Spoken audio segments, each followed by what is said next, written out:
The Forza series is home to one of the most impressive AI implementations in modern gaming. And no, I'm not talking about the sheep.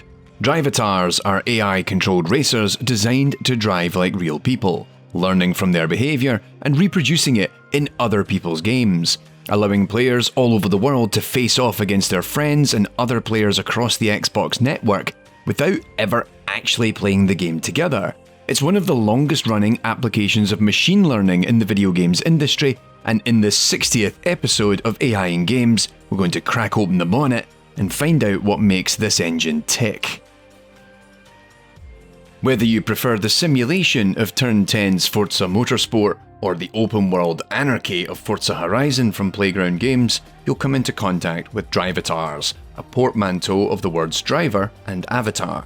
Drivatars are the product of a highly complicated system inspired by an AI technique we call player modelling.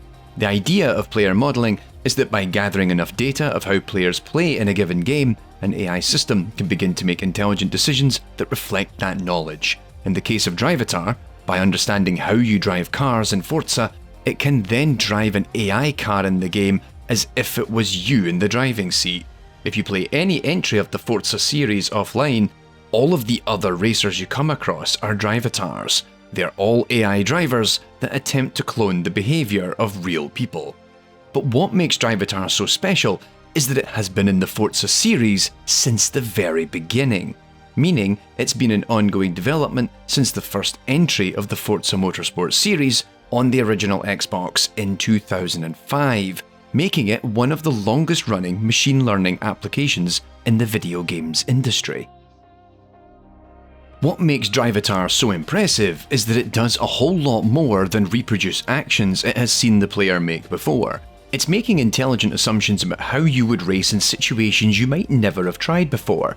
Your friend might jump into Forza Horizon and race against your Drivatar on a track you've never experienced and driving a car you've never driven. Hence, the Drivatar isn't copying exactly what you would do, but rather it's figuring out how would you drive this car in this situation.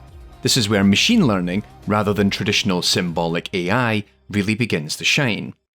If you consider a lot of the other AI applications we see in this series, techniques such as Half-Life's finite state machines or the behavior tree of Alien Isolation's Xenomorph, they are chock full of rules and logic that tell the AI what to do in a given situation. If the player gets too close, have a combined soldier melee attack or fall back into cover.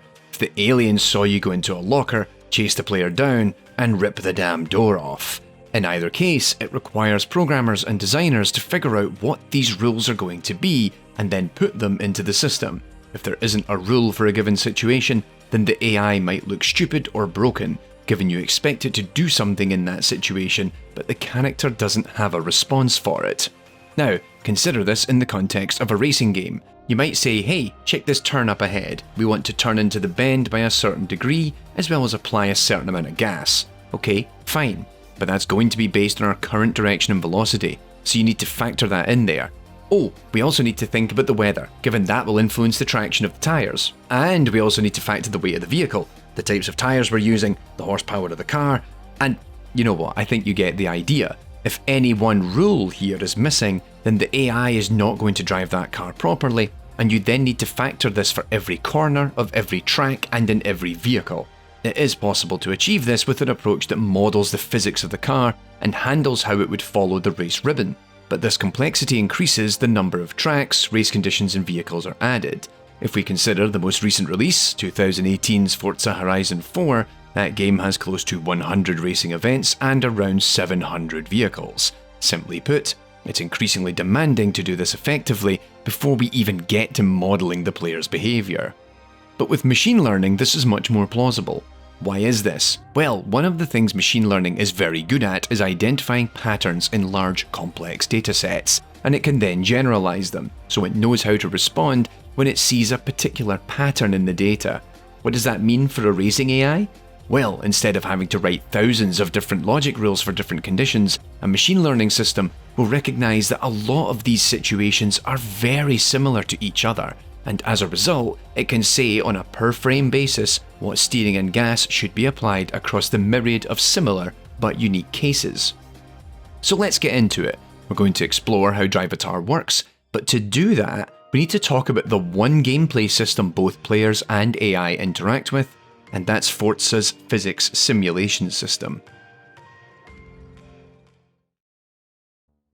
When the Forza series was devised, it was focused on delivering an authentic and realistic simulation comparable to that of rival series Gran Turismo on the PlayStation. Hence, it has a highly complicated physics layer built into the game engine. This physics simulation was built by poring over the likes of Bill and Doug Milliken's Race Car Vehicle Dynamics, the textbook for anyone seeking to understand the physics of driving. This allowed the development team to capture the physics of race car driving in their own rigid body simulation engine in much the same way that simulators used by the likes of McLaren or Ferrari do when training F1 drivers.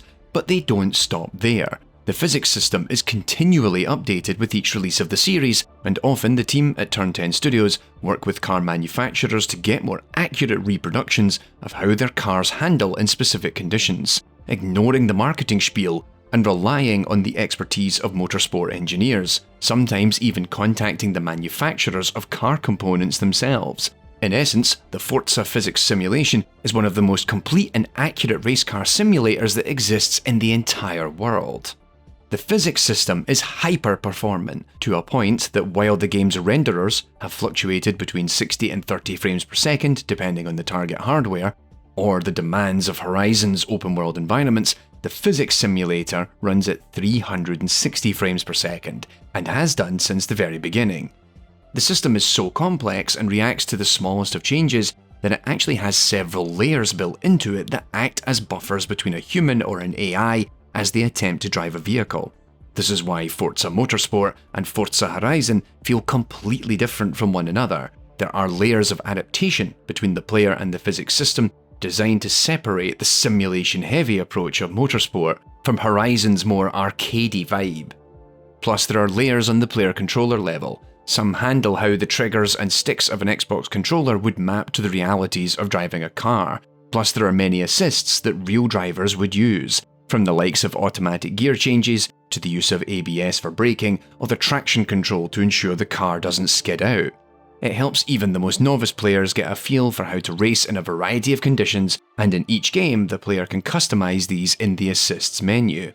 Now, before the Drivatar gets its hands on it, we need to talk about the AI controller layer. The AI controller is designed to know exactly how to drive a car in a given situation based on the current physics simulation. Whenever you race a track in Forza, you are presented with the racing line on screen. This is the most efficient path you take for this immediate section of the track based on the physics simulation. The AI controller layer adopts this information to achieve the maximum utility of the vehicle on that stretch of road. So for example, if you're driving a car around a particular bend, there is an AI layer that already knows what speed and steering is required to drive that car so it follows the race line as effectively as possible. This isn't a secret, and if you need evidence of this, you can turn on the super easy steering assist introduced in Forza Motorsport 7 that, when combined with the ABS and traction control, pretty much drives the car for you. All you have to do is keep your foot on the gas. So with all these layers in place, the last step is Drivatar. Drivatar will then tweak that AI controller layer to drive like a specific human's behaviour. So let's start by winding the clock back to 2005 and the original Forza Motorsport. Given the novelty of what Drivatar represents, it required a unique insight into making it happen. Hence, while Forza Motorsport was developed at Turn 10 Studios in Redmond, Washington in the United States, the original Drivatar was conceived and developed at Microsoft Research Cambridge in the United Kingdom. This isn't the only time that Microsoft Research has had a significant impact on Xbox game development, with the likes of the Kinect peripheral and the True Skill matchmaking systems built on the AI research conducted by their divisions. The original Drivatar is quite interesting, given that it exploits a feature unique to the Xbox at that time, a hard drive. Like Nintendo's GameCube and Sony's PlayStation 2, the original Xbox came with an 8GB hard disk installed and ready to go, an idea that became more commonplace with the next generation of consoles. So in the early Forza Motorsport titles 1 through 4, your Drivatar was trained on the hard drive of your console, meaning it only existed on your Xbox. Meanwhile, other drivers are based on existing pre-trained data from the developers at Turn 10 that was shipped on the disk. But As we'll see in a moment, each Drivatar is fundamentally a really small amount of data, and while they wouldn't be shared via Xbox Live just yet, you could grab an Xbox memory unit and copy the Drivatar for use on other consoles. Remember that? The idea of taking your save files round to your friends? Online gaming. What a time to be alive. The reason that Drivatars are so easy to transport is that they are what are known as artificial neural networks. Neural networks are a popular form of data inferencing inspired by the human brain, where you have sets of neurons, which are each simple individual processing units that are connected to other neurons on subsequent layers. The idea being that when data is entered at the input layer on the left-hand side, each neuron processes the information and passes it along to the next layer. This process continues through the layers very quickly, and the output comes out the other end. The trick with a neural network is that, outside of the basic parameters of the neurons that are consistent across all versions of that network, the thing that separates one Drivatar from another is the weights on the connections. Training a neural network to solve a given problem involves a process of modifying the weights of the connections. This is a long-form process, but when it is done, the resulting Drivatar is essentially a list of numbers that corresponds to the weights on the connections of the network. So transferring those files is relatively easy, given the data being transmitted is more or less just the numbers for the connection weights. Now, the one problem is that neural networks typically only have one answer for a given scenario. You feed the input, in this case recordings of racing lines, and it will have one output, what the car should do in that scenario. But we want some variety, and that's where Bayesian neural networks come in. Bayesian neural networks apply the idea of Bayes' theorem to a neural network. What this means is that it now says any decision it can make has a probability, and that probability is going to be influenced by the frequency with which it has seen specific actions appear in a given circumstance from the recorded training data. Bayesian neural networks are designed such that you don't just have one set of weights, you have a collection of different sets of weights attached to a probability distribution for that input. When you want an answer, you run the network several times using the different weight sets. In each case, you have an answer, but also a confidence value as to whether the network thinks that should be the answer to that problem. In the context of Forza, if we've seen the car take this particular turn on the track across several laps, at each step along that race line, the Drivatar can suggest one or more options for the angle the car should turn and the gas it should apply. It then selects the option with highest confidence. That's what the car should be doing at that point, because it's the most similar to what we've seen the player do before. But this was just the beginning of the Drivatar system, given it was heavily reliant on whatever data it could glean from the training set. This meant it had difficulty adapting to new tracks and generalizing for scenarios it had never seen before. Plus, it was limited by only being able to base its knowledge on the cars you had driven. The next step was to make it a continuous and ongoing form of learning, adapting and evolving after every race you enter, in every game of Forza. Starting with Forza Motorsport 5, a launch title for the Xbox One back in 2013, the Drivatar system received a significant upgrade. The most notable change is that instead of being trained and iterated upon locally on your hard drive, Drivatars are now hosted on the cloud as part of the Xbox network. This means two big changes. First, in order for your Drivatar to learn, you need to maintain an online connection as data is uploaded to the cloud. But more critically, it meant that your Drivatar could then be downloaded to other people's Xboxes with ease, resulting in your racing AI appearing in other people's matches. As we explained already, each Drivatar is a trained neural network, so that means that the file size is very small, because it's just the network weights, so the game can quickly download new Drivatars prior to a new race, meaning you face off against your friends or even random Xbox players. Now, the exact inner workings of the modern Drivatar system is not publicly known. However, creative director Dan Greenawalt has advocated that the modern version employs a form of deep learning. That said, there is still a ton of information to cover on this new and improved version. If you recall from earlier, the AI controller layer that sits atop the physics simulation is able to calculate the utility of the vehicle's physics. With Drivatar 2.0, the system attempts to calculate your utilization based on the turn types in the track. With a given turn and the current condition of the physics system, Drivatar will guess the speed and turn angle with which you would take this segment of the track and what acceptable range you do this in that is reflective of your driving style. To make this work, each race ribbon in Forza is broken up into individual turns and segments and are examined individually, both when you race the track yourself, but also when the Drivatar takes the wheel. Drivatar tracks 12 different turn types for any and all Forza racetracks: kink, constant radius, increasing radius, decreasing radius, hairpin, sweeper, right angle, dual apex, 2 types of chicane, known as chicane 1 and chicane 2, mild bend, and lastly, hard corner. So for any given track, it will break up the ribbon into each of these turn types alongside the straights that exist and examine the player performance on each. For example, if we take Road Atlanta, which has appeared in every entry of Forza Motorsport, the full circuit is broken into segments thanks to 12 main turns, but the Drivatar system breaks the ribbon up into 27 unique track segments. When you race this track, it will pay attention to the position of the car, your speed, and how consistent that behaviour is throughout. This behaviour is uploaded for the race as a whole, the main segments of the track, and each turn that has been identified. This data is then used to update the Drivatar's trained model in the cloud.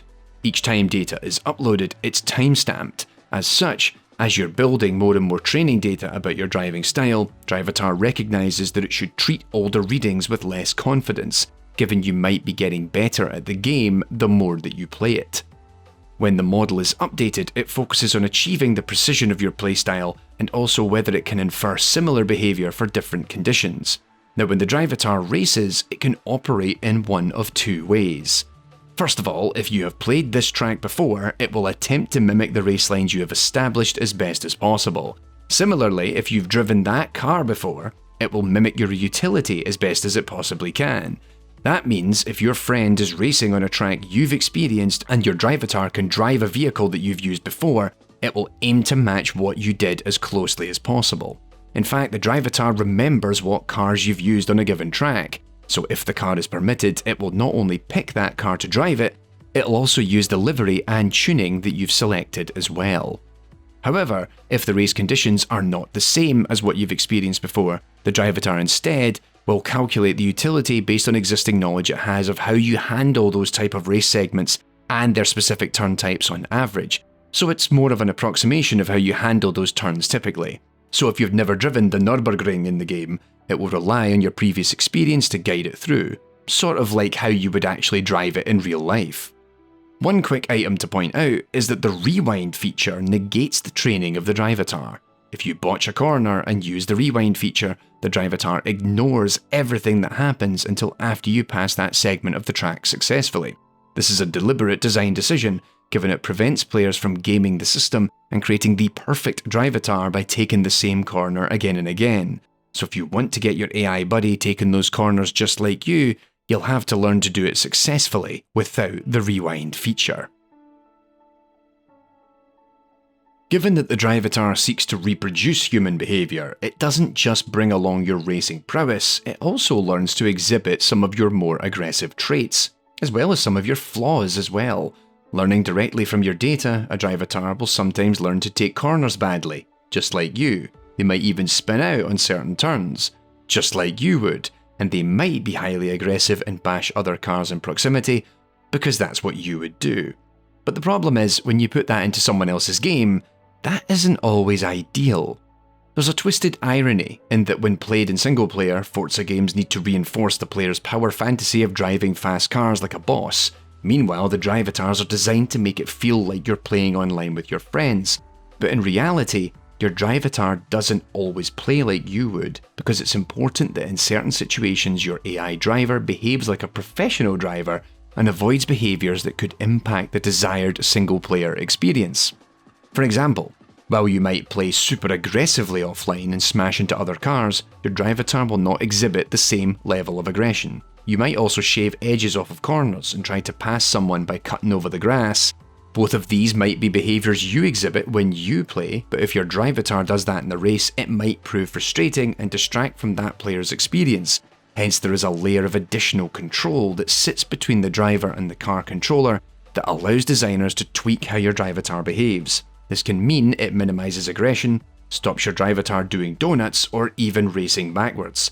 Because yes, some of you had to try that, didn't you? This AI control layer goes one step further by having Drivatars avoid collisions with players you don't have on your Xbox friends list, leaving your friends to deal with the more annoying digital version of you racing alongside them. That said, there is still a chance that a random will hit you, given the Drivatars only pay attention to one car at a time, so it might just bump into you by accident. But of course, if all of this annoys you, you can just turn it off. They added the ability to stop your friend's Drivatars hitting you in the assists of Forza Motorsport 6.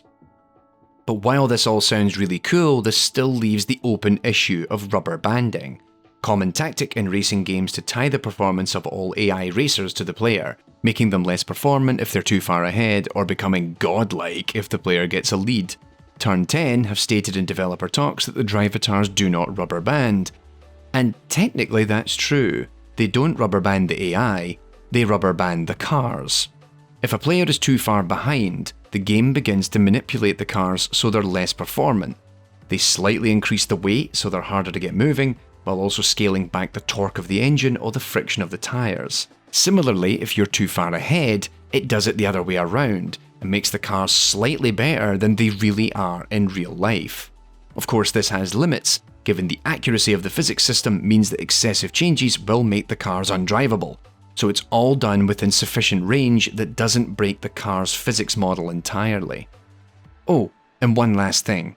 I know I said earlier that every AI in the Forza series is a Drivatar influenced by existing data. There's one AI racer in the Forza series that isn't a Drivatar: the Stig.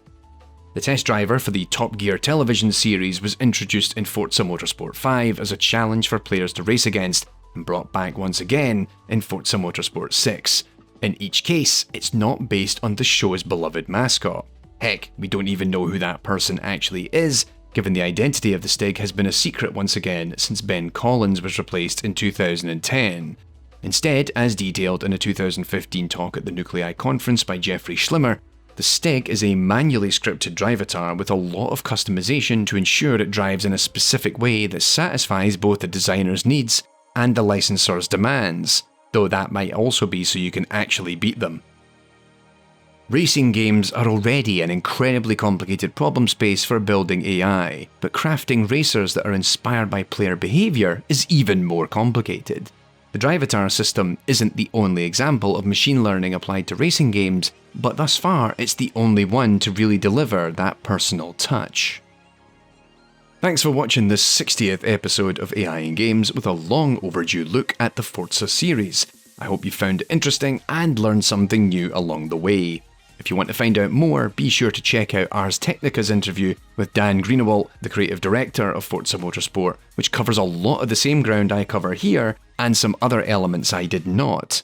Plus, if you're interested in learning more about how player modelling can be used in games, check out my episode on how researchers could model how players like to play Tomb Raider Underworld. Plus, way back in episode 18 of the show, I looked at how Killer Instinct reproduces a player's behaviour for its shadow AI system, using a method known as case-based reasoning. AI in Games is a crowd-funded series on Patreon, and it's thanks to this funding that I can continue to release new videos. To find out how to join our community and support the series, check out the links on screen and in the description. Take care folks, I'll be back.